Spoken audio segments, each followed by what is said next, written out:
The weekend and in place today as well for our Memorial Day, and for all of us that do enjoy the cooler weather, well, it is here to stay around through the first half of our week. In addition to that, we'll once again be tracking not just some of the fog but also the clouds, and then we have a few alerts in place. One of those is going to be a wind advisory. I'll step out so you can see all of the area covered by this alert. It is going to include our mountains, some of our deserts, both high as well as low, and across portions of the coastline as well, whereas this week we could see those gusts getting as high as 35 to 40 miles per hour. The strongest of our winds will be in place for tomorrow. Our advisory goes at least until the midnight hour on Wednesday. In addition to our winds, we'll be watching for our high surf as well. It's going to be for our beaches out to the west of LA. All of our green here indicating that we could potentially see that surf as high as 8 to 12 feet with those breaking waves, and then the potential for dangerous rip current risk as well.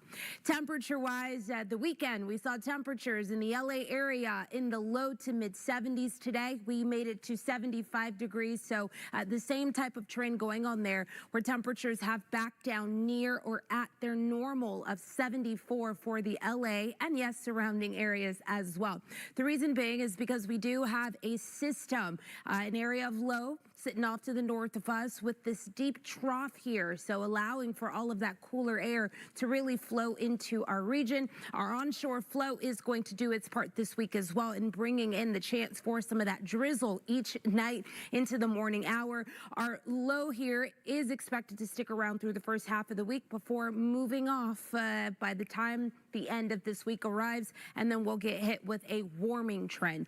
Not the case for tonight. It will get cool, but right around our normal. We'll have some 50s along the coast, but also a lot of mid to upper 50s scattered throughout our interior sections as well. Now, if you're going to be hitting the coast tomorrow, something to note for outside of the cloud and that patchy drizzle, temperatures will range from the mid to upper 60s. We'll also have a few 70s, not just across our mountains, but also across our valleys, but also into the Inland Empire. Our mountains going to see temperatures similar to the coastline. Well, they'll be in the 60s. Our high deserts hanging around in the upper 70s, and then our low deserts potentially going to see some of the warmest temperatures on the map in the 90s. I'm going to zoom in here to show you LA coming in at 68 degrees, LAX also at 66, and down in the Anaheim area for anyone hitting that park, 68 degrees for tomorrow. And of course across the Malibu area, where we did have a earthquake, magnitude 3.2 happen earlier this evening.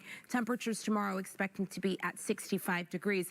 Across the nation, here's a look into our temperatures for tomorrow, Tuesday. We'll have some 90s in Phoenix, but also take a look at the south there, moving over into portions of Florida as well. It's going to be some of the most hot spots on the map there across not just Texas, but also New Orleans, stretching up into Omaha, Nebraska as well. Temperatures at 90 degrees for tomorrow.